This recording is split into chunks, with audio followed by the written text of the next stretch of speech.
Good afternoon. I'm Lyles, Mayor of the City of Charlotte. It has been more than a difficult day, especially last evening was particularly hard to deal with. Most of you are aware there was a video of the protest action that took place last night. And on that video, it appeared to be a situation that they're probably not the words to describe the way that it appeared and how it acted and turned out. All of us have known in this community that we work together, and we are working together with protesters that are coming in to protest.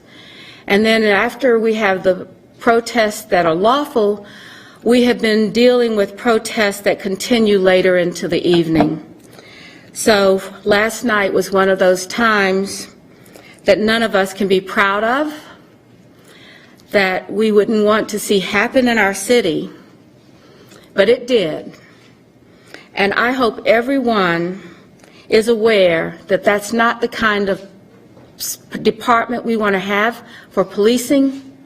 It's not the kind of reputation that we want to have nationally or locally. So when you look at that, we have to understand that we can be better than that. I also want to say that the council met in closed session today, and you'll hear more from the manager about that closed session. But the most important thing about that closed session was that the council members indicated their feelings, heartfelt, about that video. We talked about a number of issues, but I think the one thing that the council all agreed upon is that we need to hear from our residents. We need to make sure that we ask the question, what is this pain causing you, and what can we do about it? So as an indication of the council's support, we have decided to host all of our residents on the front lawn, the front porch of your government center from 6 to 8 tonight to address questions and concerns that you have about protesting, about the racism that we have in this community, about how we police our community. We're going to be there to address those questions with you. But we're going to ask you to help us define what we need to do better. So we will do this tonight from 6 p.m. until 8 p.m. and we will do it this Friday night as well from 6 p.m. to 8 p.m. This is the beginning of a community conversation, one that we need to continue to have, and this is our first step. So I want you to know that the Charlotte City Council, your mayor, all of us feel that we are in a particularly dangerous time right now. We can make a decision whether to actually work towards a better city, or we can just sit and let ourselves be found in a place of darkness. I choose light over darkness any day. So I hope people will come out and talk with us. I appreciate the number of clergy members that have said that they will participate with us. I appreciate every resident that's out there protesting because of racism and the way African American men have been treated. But I also would appreciate it if you helped us address the problems and issues that caused all of these things. So with that announcement, again, we invite you to come out this evening from 6 p.m. to 8 p.m. to talk with us, to explain to us what's going on in your world, in your situation, and we'll do it again on Friday as well. Now I'd like to ask the city manager to come up and speak with you about a number of issues. Good evening. I'm Marcus Jones, and I'm the city manager for Charlotte. And one of the things that I'm responsible for is the day-to-day operations of the city. Over 8,000 employees, and the mayor and the council appoint me for that direction. And one of the things that's so important to us is accountability. So whether it's solid waste or transportation, fire, police, we're accountable to you. So in order to keep public trust, it's important that with last night's events, that we bring in the State Bureau of Investigations to investigate what happened last night. So what we're going to have is a review of our policies as they relate to some of our policing and our procedures. And if those policies and procedures are incorrect during this review, we will fix them. If those policies and procedures are deemed to be adequate during this review, we're going to address them anyway. Because what occurred last night is a reflection of us, and it's important that you continue to have trust in the leadership of the city. I do. It's an incredible city, and last night is not a reflection of who we are. So it's very important. I've spent time today speaking with Chief Putney. I spent time today speaking with the district attorney about how we move forward in terms of this SBI review. And we look forward to getting that information out publicly, because it's important that we be the best city that we can. So I'm available for questions, and I'll turn it back over to you, Mayor. We're going to take a few questions, and so I think we're all accustomed to the process. We'll address your questions for a few minutes so that we can then go out and prepare to work with our citizens. Our first question will be Hunter Sines. Hi there, Mayor Lyles. Thank you for your time. I just want to know, in your opinion, should CMPD release all body camera footage from last night? And do you believe they should continue dispersing tear gas on protesters? So this is really very important, because what we have to determine is how we can release those videos. I have heard many people in this community say that we should just release videos, but you know the state law hampers that. So we're working really hard. As soon as those videos are available, yes, we should release them. We should release them publicly. We should have everyone have the opportunity to view them, and then we will look at them as a city council to determine what changes we want to make as a result of the review of the videos. Next question. Katie Peralta. Hi, Katie. Hey everyone, thanks so much for doing this. I just wanted to understand a little bit more. Were you guys able to get any answers about whose call this was last night, or what instigated this response from CMPD that seemed to be so unbalanced? Well, that will be a part of this review. If you start to think about it, there have been a number of lawful protests over the course of the last 5 days, and I applaud our residents and our visitors who were here lawfully protesting, including somewhere between 8,000 to 10,000 people yesterday. But in terms of the call and who made the call, that will be a part of this SBI review. Joe Bruno. Hey, Mayor Lyles. With all due respect, you did not answer Hunter's question, so I'm going to ask it again. Do you believe that CMPD should be using chemical agents during these protests? You know, we had a closed session today, and we talked a lot about this. My goal and the City Council's goal is to review the use of chemical agents as a part of maintaining order. Crowd control, absolutely not. We all know we have crowd control, and we should not be using any type of weapons except, you know, helping people do the right thing to protest, to be able to move through our city. We will have a review of the use of chemical agents upcoming. Jonathan Lowe. So my question, I think, is for the city manager, but thank you, Mayor, for being here. Thank you, City Manager Marcus Jones. My question is about RNC. We've seen a lot in the last 24 hours that has changed, and I know that through you all's Twitter account, you put out the statement about the city attorney getting in contact with RNC. What sort of update can you give us? Is this a done deal? It's not going to be held in Charlotte. Where do those conversations stand? So we have our city attorney here, and we are directing all those questions to Patrick. So Patrick will step in. Thank you for the question, Jonathan. I can say at this stage that the discussions are ongoing. We do need to clarify the intentions of the RNC in terms of exactly what they're planning on doing here in Charlotte. But as of right now, this very moment, all the parties are continuing to move forward as if the RNC will be in Charlotte. But that could change, and what the convention actually looks like could change. But right now, we're still moving forward with the RNC in Charlotte. Allison Kuznets.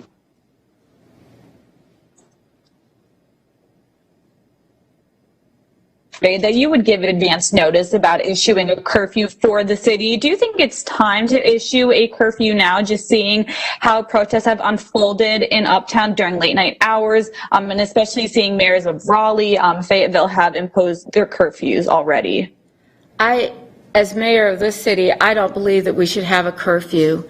I do believe deeply that people ought to be able to protest. I think they ought to be able to protest within the law, and I think that a curfew limits that right, and I do not believe that. Now, it is one of the tools that we have, and I do recall where the city has had a curfew, but not around protesting of issues that are great in the forefront of the community, especially around areas around race and things that have to do with policing. So no, I don't see us doing a curfew. I would hope that we will continue to be able to have protests to occur and do it in a safe manner, both for the people that are protesting as well as the communities that they're protesting in. Robin Kennedy. I wanted to ask about the RNC as well. As you know, they have said they're moving out. They are going to select another city for the nominating process. Wanted to get your reaction. I know the city has a contract with them still. So will you fight to keep the RNC in Charlotte? As I mentioned, we need to have clarity from the RNC specifically, and we're really talking about the parties to the contract, and we need to hear from the parties to the contract. And in this case, it's the Republican National Convention that we need to hear from directly. We have asked for clarity with their intentions based on some of the tweets and other releases that were made last night. So there are going to be ongoing conversations. I know we've got a conversation tomorrow that I'll be a part of, and so essentially stay tuned, but we need clarity from them in terms of what their intentions are with regard to the obligations of the contract. Brian Anderson with the Associated Press. Hi, can you hear me okay? Yes. Thank you so much. I had a question for the city attorney, and I just wanted to know, following up on the RNC, you mentioned there's going to be a conversation tomorrow. Can you just say who's going to be involved in that and what's going to be discussed and who will be present? But also you said we need to hear from the parties to the contract. And I'm curious what obligations within that 94-page document from July 2018 would obligate the RNC to stay in Charlotte or pay some sort of penalty for leaving. So if you could just speak to the terms of the contract and that meeting tomorrow, I'd be most appreciative. Thanks. I understand. I don't have the contract in front of me, so I can't give you verse and phrase, but the contract does speak to the RNC holding their convention in Charlotte, and then there are various obligations of the parties, and certainly from the city of Charlotte's perspective, we have met all of our obligations, but ultimately when you meet those obligations, there is the expectation that each party will continue to perform. So that's the conversation that we're having, is based on the communications that occurred last night. We need to hear directly from the RNC in very plain terms what their expectations are as it relates to fulfilling their obligations under the contract. That's part of the conversation that we're having tomorrow. Tomorrow is actually a regularly scheduled Thursday meeting that we have with all of the parties. So to answer to your question, all of the parties that are involved in this contract, which includes the city, the county, CRVA, the Hornets, and the RNC, and the local host committee as well. All of those parties will be a party to that conversation. LaCrae Mitchell with CBS News. Is the RNC contractually allowed to move this convention to another city? I would say absent a breach of the contract by one of the parties, the expectation is that the parties will perform as scheduled under the contract. So we would expect that since we haven't breached the contract, and I'm not aware that any of the other parties have, that the RNC would fulfill their obligations under the contract. Yes. Steve Harrison.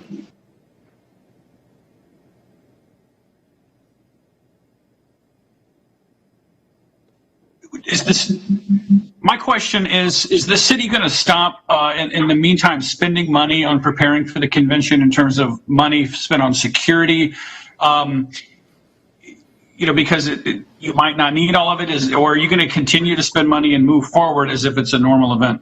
So that's one of the concerns, and great question, Steve. That's one of the concerns that we have going forward is we're now at June 3rd. This is the high gear season for the convention, and we all have known that. So that's why it's really important to understand exactly what the communications that came out yesterday by various parties, what those communications actually mean going forward, because it's going to be a concern if we're spending money for if the intention is to go somewhere else and take the convention completely away from Charlotte. So those are part of the conversations that we're having is, again, what are the intentions of the RNC? What is this convention going to look like? What are their plans? And we need to know them much sooner than later, given the communications that occurred yesterday. Joe Marisek with the Charlotte Observer. Hi, question for the mayor. I was hoping you could address more specifically, we're living under a state of emergency and what that means to residents. I mean, what it addresses, what it does not address. For instance, does it address crowd control, or can I bring a pocket knife, have a pocket knife in my pocket, or does it more address what resources you can get from the state and which one? I couldn't hear everything that you asked. What I prefer is that we send you a copy of the document and you can see what we can choose from. So, for the city council, we look at things like curfew. We can actually close stores that sell alcoholic beverages. None of those have been used in this situation now. We could request the National Guard. Again, we just want to have those ideas out there and options available if we need them. Fortunately, we have not needed them. And we can get you a copy of the document as well. Hannah Smoot.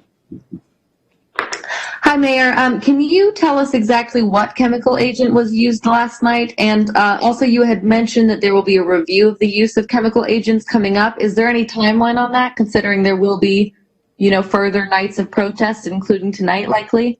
Well, I expect that a review would take some time, and we want to get the right information and be able to compare ourselves to other communities, compare ourselves with other departments, and see how people are using this. At the end of the day, what I hope for is that when we have the time, that we've stopped marching in the streets, that we've started marching in places where policy can be made, where we can address people's concern, and I would say the review will last as we get the data in and as we engage the community to comment about it.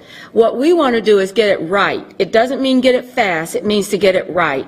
But my thinking is that I think that we have to look at the policy and get familiar with it. We have to ask for data around what other people are doing, and then ask the community to look at that data and see what they think we ought to be doing before we make a decision. But it will be sooner than later. This is not a one-year process. I expect we will join a number of cities looking at every aspect of how we do crowd control, how we look at people as protesters, how we will increase our communications. There's so many things, but in the midst of the moment, right now we're just trying to ensure safety for protesters every day.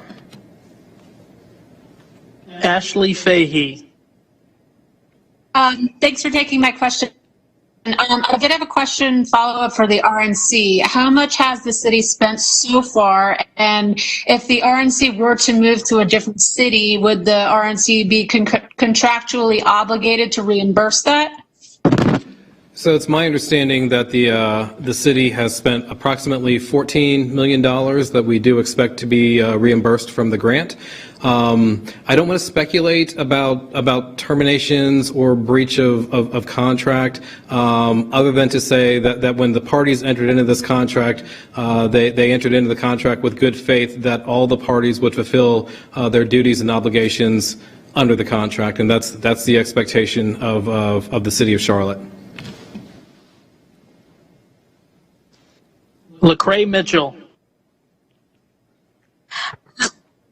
My other question is, are you concerned that the recent events with the CMPD and the protests that you all are addressing in, tonight's conversation with the community, are you concerned that any of that may come up as you have these conversations about the RNC potentially being hosted still in Charlotte and how that might play into those conversations?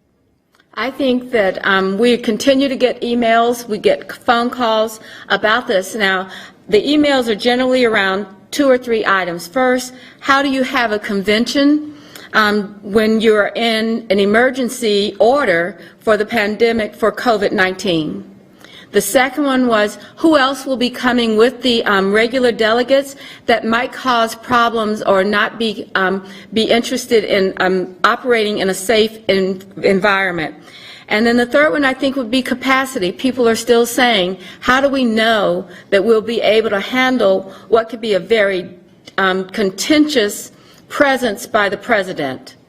And how do people, that divisiveness that people feel about the president will be something that I think will drive a lot of the security. But all in all, I know that we as a city have the goal to keep our residents healthy and well, so that takes care of the pandemic. We will follow those guidelines from the governor. Security, we will work really hard with the Homeland Security and Secret Service if this event takes place. And finally, I can't speak to the country, but for my community, this city that we love so much, we will not let divisiveness create separations. We've already had enough of that, and we will not continue it. So I'm going to end with this note. We appreciate all of your questions tonight, but right now we want to go out and talk to the people that live here and get their ideas. I hope that the community will be able to come out this evening from 6 to 8. All of the city council will be out. I will be out. We will have people that are ready to talk with you to find out what we need to be thinking about and what we need to get done. Thank you very much.